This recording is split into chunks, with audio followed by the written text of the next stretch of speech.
the ones doing the canceling, you don't come off well, I think, if you end up doing that. Coming up, the explosive claims about a possible Biden cover-up in Cuba.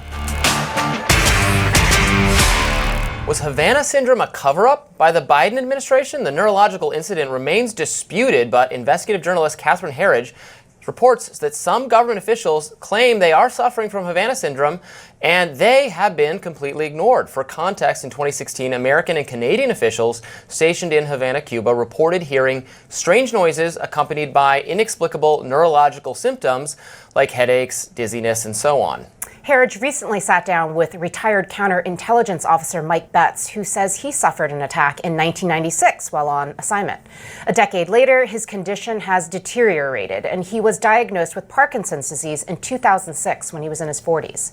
Thanks to Herridge's reporting, National Intelligence Director Tulsi Gabbard is reportedly mulling over a probe into Havana syndrome. Catherine joins us now.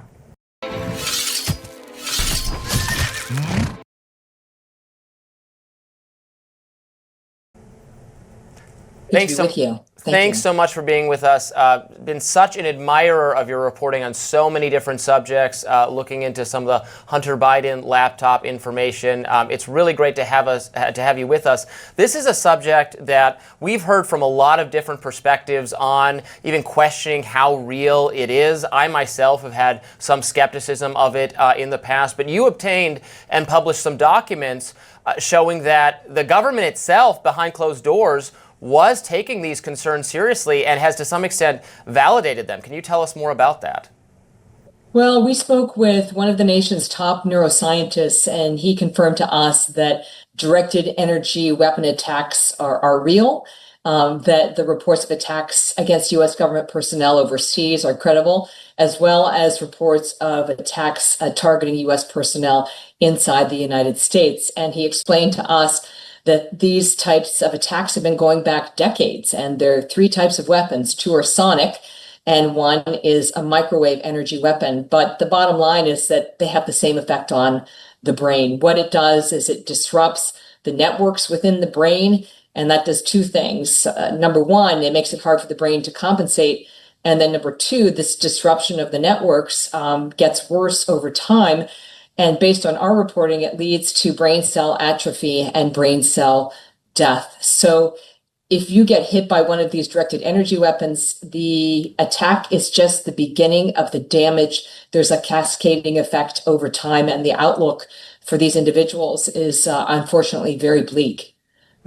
Sounds very, very troubling indeed. And what have you learned, Catherine, about the source of these types of attacks and the intent behind all of this? Well, based on our reporting, there are three nations that have the capability for directed energy weapon attacks. That's the United States, Russia, as well as China. Based on my reporting, and I've spoken with well over a dozen government officials who believe that they have been hit by these directed energy weapons, almost all of them had some kind of portfolio that was related to or touched on Russia, either from an intelligence perspective or at least from the outside, it looked like they were working on a Russia account. So that certainly would suggest that Russia or some kind of proxy may be responsible. And if our government behind closed doors does have this concern, why isn't someone sharing this with the American people? Why aren't there hearings? Why isn't Congress taking up this issue? If a hostile foreign power is targeting our diplomatic personnel in another country and people becoming horrifically ill, I would think that would be something that Congress should be talking about very seriously. And it sounds like from what you're telling us is that behind closed doors, there is a greater concern. But I can't tell if it's something like, for instance, with the UAP situation where everyone is so freaked out and the government is kind of like, don't worry about it, because they know that it's actually a lot of their technology, which is up in the skies, that they don't want to tell us about. So it almost makes me paranoid then, is this our government or something if they don't want to have hearings about the issue? Do you know what I'm saying? I think I do. I'd say there are two very significant developments in the last 6 months. One was an interim report from now the Republican chairman of the House Intelligence Committee, Rick Crawford, which really called out the intelligence community and said, we've seen pretty significant intelligence that indicates that directed energy weapon attacks are real against U.S. government personnel, and that there's been a real sort of obfuscation, some would say a cover-up by elements of the intelligence community on Havana syndrome.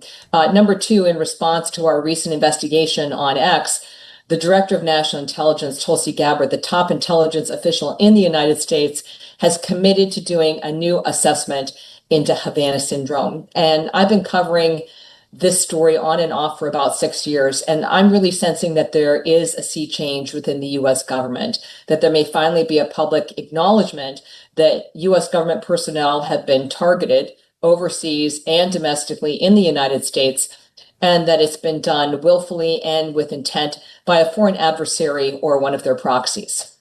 Catherine, how widespread are these attacks? How many people are impacted? What's the scope that we're talking about here? Well, for some context, they're reported well over 1,000, 2,000 incidents. I don't think all of those are credible reports, but there are several hundred, I think, that are absolutely credible. And you may say, why? I mean, a few hundred people. Why is that such a big deal? It's a big deal because these are people who are working the tip of the spear in national security for the U.S. government. And these attacks have a crippling effect on them neurologically. But these are also weapons of psychological warfare. If you're a diplomat or you're a spy or you're a national security professional, and you know people in your community are being targeted when they're overseas with crippling injuries, you are less reluctant to go overseas. This makes it difficult to recruit people and then also to retain people. So it's not just the physical injury, it's essentially a psychological weapon as well. So you spotted your first gray?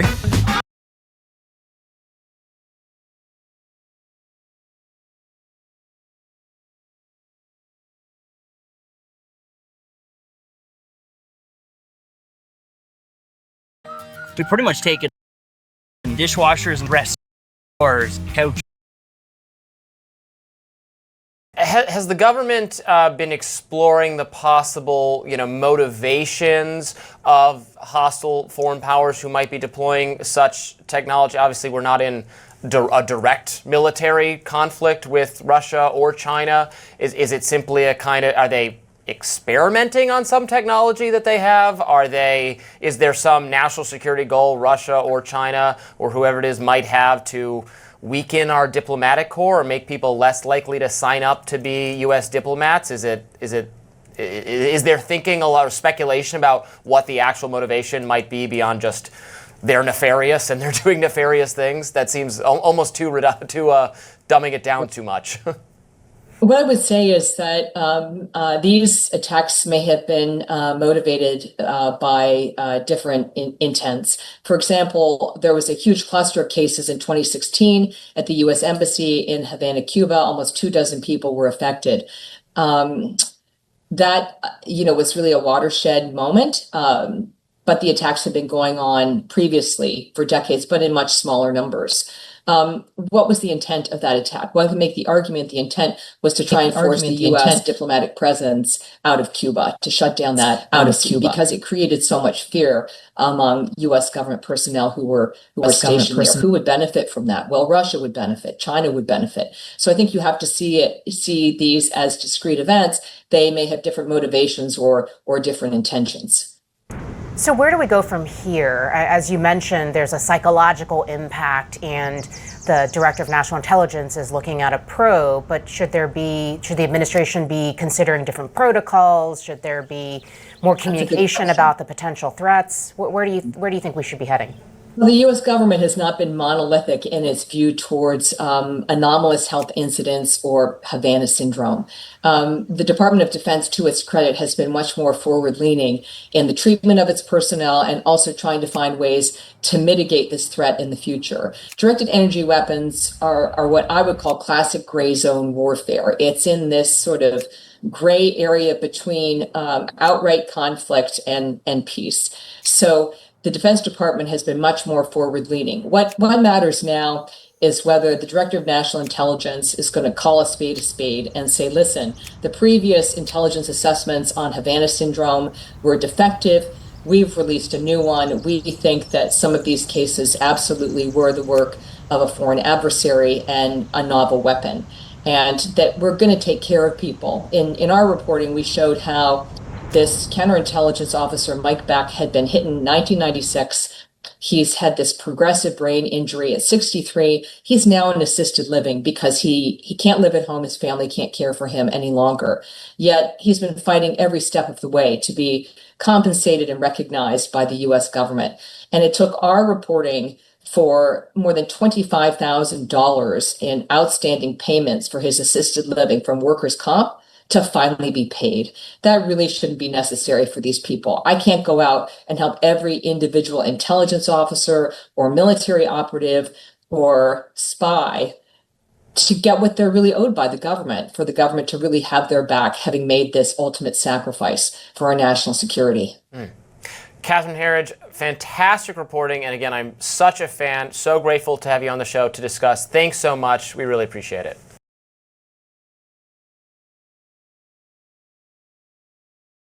CEO of Quande Investment, Feng Jin and Yuji. How do I say it? Yuji? I don't know. Yuji, Yeah. used brain-computer weapons to persecute all company employees and former employees, and even they themselves were controlled. Like, what? Okay. The individual, identifying as Hu Lezi, sent multiple on-chain messages accusing Quande Investment CEO Feng Jin and Zhu Zhuzi of using what they termed brain-computer weapons against employees and former employees. Quande Investment, known as Wizard Quant, is a hedge fund specializing in quantitative trading. That old story. Yeah, so scroll down. It says, this is a new mode of crime in which the victim is gradually deprived of his senses of desire until he becomes a complete slave to the digital machine. And if one day I become a victim of the final stage, I will leave the world. As the brain-computer interface and mind-reading technology keeps developing, there is a new mode of crime in which wild animals become puppets or complete slaves to the digital machine. I saw this on South Park. It was the the human caterpillar episode. Wow. Okay, so I don't understand, and Jamie, maybe you do. Why burning through and donate? Why putting all that money just to get it seen? It would draw a lot of attention to it that someone just literally like lit $1.5 million on fire. So that's it. So, That's I really mean, just getting same reason people light themselves on fire. CEO of Quande Investment.